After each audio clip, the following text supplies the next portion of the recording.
ಬೆಂಗಳೂರಿನಲ್ಲಿ rowdy sheeter Satish ಕೊಲೆಗೆ big twist ಸಿಗ್ತಾ ಇದೆ. ರೌಡಿ ಶೀಟರ್ ಸತೀಶ್ ಕೊಲೆಗೆ ಜೈಲಿನಿಂದಲೇ ನಡೆದಿತ್ತು ಸಂಚು ಅನ್ನುವಂಥದ್ದು ಗೊತ್ತಾಗ್ತಾ ಇದೆ. 30 ಲಕ್ಷಕ್ಕೆ ಜೈಲಿನಿಂದಲೇ ಸುಪಾರಿಯನ್ನ ನೀಡಿದ್ದ ರೌಡಿ ಶೀಟರ್ ಶಿವಕುಮಾರ್ ಅನ್ನುವಂತ ಮಾಹಿತಿ.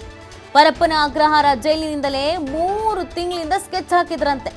ಈ ಒಂದು ಮರ್ಡರ್ ಅನ್ನ ಮಾಡಬೇಕು ಅನ್ನುವಂತ ನಿಟ್ಟಿನಲ್ಲಿ 30 ಲಕ್ಷಕ್ಕೆ ಜೈಲಿನಿಂದಲೇ ಸುಪಾರಿಯನ್ನ ನೀಡಲಾಗಿತ್ತಂತೆ. ಪರಪ್ಪನ ಅಗ್ರಹಾರ ಜೈಲಿನಿಂದಲೇ 3 ತಿಂಗಳು ಸ್ಕೆಚ್ ಹಾಕಿದ್ರಂತೆ. ಸ್ಕೆಚ್ಚಿನಂತೆ ವಿವೇಕ್ ನಗರ ರೌಡಿ ಶೀಟರ್ ಸತೀಶ್ನ ಬರ್ಬರ ಕೊಲೆ ಮಾಡಲಾಗಿದೆ. ಮಲಗಿದ್ದಾಗಲೇ ಬರ್ಬರವಾಗಿ ಕೊಚ್ಚಿ ಕೊಲೆ ಮಾಡಿದ್ರು ಆರೋಪಿಗಳು.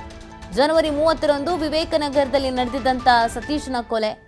ಹಳೇ ದ್ವೇಷದಿಂದ ಸತೀಶ್ನ ಮುಗಿಸೋಕೆ ಹುಡುಗರನ್ನ ರೆಡಿ ಮಾಡಿದ್ನಂತೆ ಶಿವಕುಮಾರ್. ಹತ್ಯೆ ಮಾಡೋಕೆ ಆಡುಗೋಡಿ ವಿಲ್ಸನ್ ಗಾರ್ಡನ್ನ 3 ಯುವಕರಿಗೆ ಸುಪಾರಿಯನ್ನ ನೀಡಲಾಗಿತ್ತಂತೆ. 3 ಲಕ್ಷ ಅಡ್ವಾನ್ಸ್ ಮಾಡಿ 3 ತಿಂಗಳು ಟ್ರೈನ್ ಅಪ್ ಮಾಡಿಸಿದ್ದಂತೆ ಈ ಶಿವಕುಮಾರ್. ನೋಡಿ, 3 ತಿಂಗಳು ಟ್ರೈನ್ ಅಪ್ಪಿಗೆ ಅಂತ ಸೋಮಶೇಖರ್, ವಿಘ್ನೇಶ್ ಹಾಗೂ ಪ್ರವೀಣ್ ಅನ್ನುವಂಥ ಹುಡುಗರಿಗೆ ಟ್ರೈನಿಂಗ್ ಅನ್ನ ಮಾಡಲಾಗಿತ್ತಂತೆ. ಹೇಗಾದ್ರೂ ಮಾಡಿ ಅವನ್ನ ಮುಗಿಸ್ಲೇಬೇಕು ಅನ್ನುವಂಥ ಪ್ಲಾನ್ ಅನ್ನ ಹಾಕೊಂಡಿದ್ರಂತೆ. ಅದಕ್ಕೆ ಅಂತ ಜೈಲಲ್ಲೇ ಕೂತು ಟ್ರೈನಿಂಗ್ ಅನ್ನ ಪಡ್ಕೊಂಡಿದ್ರಂತೆ.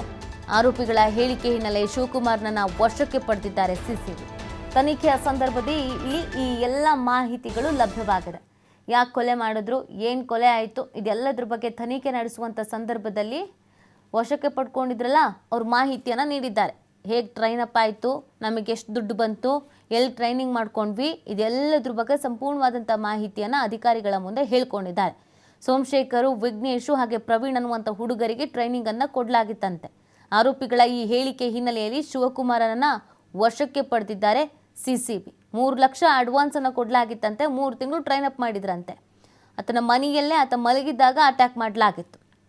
ಜನವರಿ 30ರಂದು ವಿವೇಕನಗರದಲ್ಲಿ ಸತೀಶ್ನನ್ನ ಬರ್ಬರವಾಗಿ ಕೊಲೆ ಮಾಡಲಾಗಿತ್ತು. ಈ ವಿಚಾರಕ್ಕೆ ಸಂಬಂಧಪಟ್ಟಂತೆ ತನಿಖೆಯನ್ನು ನಡೆಸಲಾಗ್ತಾ ಇತ್ತು. ತನಿಖೆಯ ಸಂದರ್ಭದಲ್ಲಿ ಮಾಹಿತಿ ಲಭ್ಯವಾಗಿದೆ. ಪರಪ್ಪನ ಅಗ್ರಹಾರದಲ್ಲಿ ಕೂತ್ಕೊಂಡೆ 3 ತಿಂಗಳಿಂದ 3 ಜನ ಸ್ಕೆಚ್ ಹಾಕಿದ್ರಂತೆ. ಈತನನ್ನ ಹೇಗೆ ಮುಗಿಸ್ಬೇಕು ಅಂತ.